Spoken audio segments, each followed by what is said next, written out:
در مؤسسه تحصیلات میانی عمومی رقم 17 شهر خوجند واخوری نامزدها با وکیلی مجلس وکیلان خلق شهر خوجند از حوزه انتخاباتی چهارچراغ رقم 10 و عوض وکیل خارج شده برگزار گردید. کیمیا اسمت و رئیس کمیسیون شهری انتخابات ملاقات را آغاز بخشیده اطلاع داد که در اساس قرار اجلاسی 11 مجلس وکیلان خلق شهر خوجند و عوض وکیل خارج شده مجلس وکیلان خلق شهر در حوزه انتخاباتی چهارچراغ رقم 10 که سنه 7 آگوست سال 2022 برگزار می‌گردد، از جانب حزب خلق دموکراسی تاجیکستان نامزدی بختیار باقی‌زاده معاون رئیس شهر خوجند پیشبری گردید.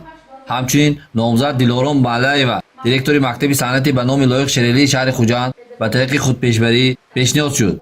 از جانب کمیسیون حوزه انتخاباتی چهارچراغ رقم 2 این دو نامزدها به قید گرفته شدند. سپس شخصانی با اعتماد نامزدها به وکیلی مجلس وکیلان خلق شهر خوجند زرینه رحمان و فرانگیز نورمتووا درباره نامزدهای پیشبری شده معلوماتی مفصل دادند.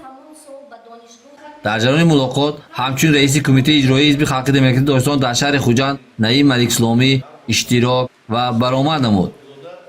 نامزد به وکیلی مجلس وکیلان خلق شهر خوجند از حوزه انتخاباتی چهارچراغ رقم 10 معاون رئیس شهر خوجند بختیار باقی‌زاده برآمد نموده دایر به نقطه‌های مهم برنامه پیش از انتخاباتی خویش معلومات داد. کیمیا اسمت و رئیس کمیسیون شهری انتخابات ملاقات را حسنی انجام بخشیده از جمله تاکید نمود که در اساس ماده 34 قانون کنستیتوسیونی جمهوری تاجیکستان درباره انتخابات وکیلان و مجلس وکیلان خلق عاید به تشویقات پیش از انتخاباتی به حزب‌های سیاسی که به وکیلی پیشنهاد نمودند و به نمایندگان نامزدهای مستقل حقوق داده می‌شود که به طرفداری نامزدهای خود تشویقات برند.